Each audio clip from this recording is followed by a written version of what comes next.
Mio 4 Face, lumang modelo, kilalang kilala dati. Ang kinis pa ng kaha, kaya lang na-stock ng matagal, kaya hindi na niya mapaabante.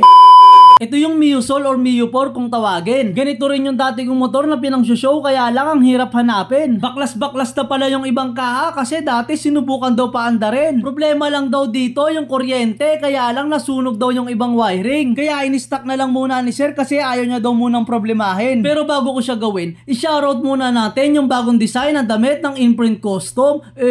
Baka Imprint Custom yan. Grabe, nilalanggam na yung makina. Hindi ko alam kung mapapaandar ko pa. Sa tagal kasing na-stock, sigurado yung piston nanikit na. Kaya ginawa ko, tineslate ko muna yung wiring sa magneto kung naglalabas pa ba ng kuryente. Tsaka ako sinunod yung mga wiring papuntang rectifier, regulator kung nasusuplayan ba ng kuryente. At dahil okay naman, tsaka ako sinunod yung wiring ng regulator papuntang CDI. Bypass muna tayo dyan kasi ang gulo na ng mga wiring galing susian. Kaya yung jowa mo, kung naguguluhan ka na, iwan mo na. Kasi konting away nyo lang, pinahahaba niya pa, kaya i-bypass mo na.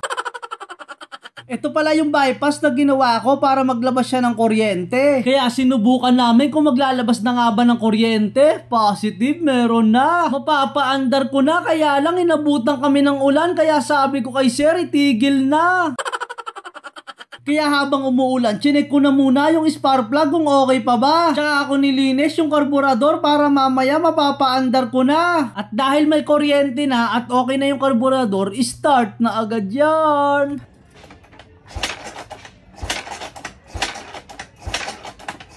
Ayaw mag-start. Patay. Dati pala siyang kargado tapos binalik sa stock. Kaya tinanong ko si sir kung napalitan ba yung dapat palitan. Sabi niya yung karburador lang at block. Hindi talaga mapapaandar, kaya sabi ko kay sir babalik ako kinabukasan kasi may lakad ako. Pagdating ko, ang gwapo ko, nakakagwapo talaga yung suot ko na ganito.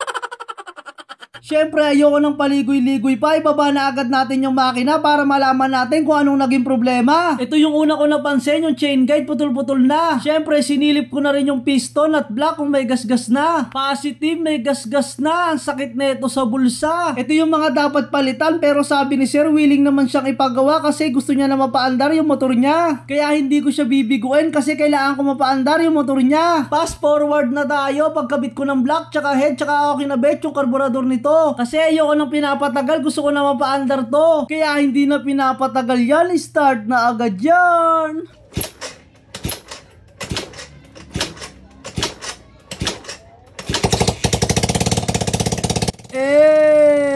Apagaangas. Wala yan. Tunog. Dad, hindi ko mabirin.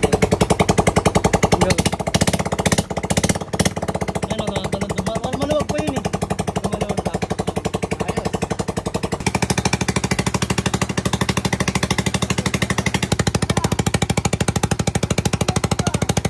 Hindi na namin na test drive kasi pababa yung kalsada, baka dumire-diretso, wala kasing preno. Kaya kita-kits sa susunod na video. Salamat sa panonood. Ingat!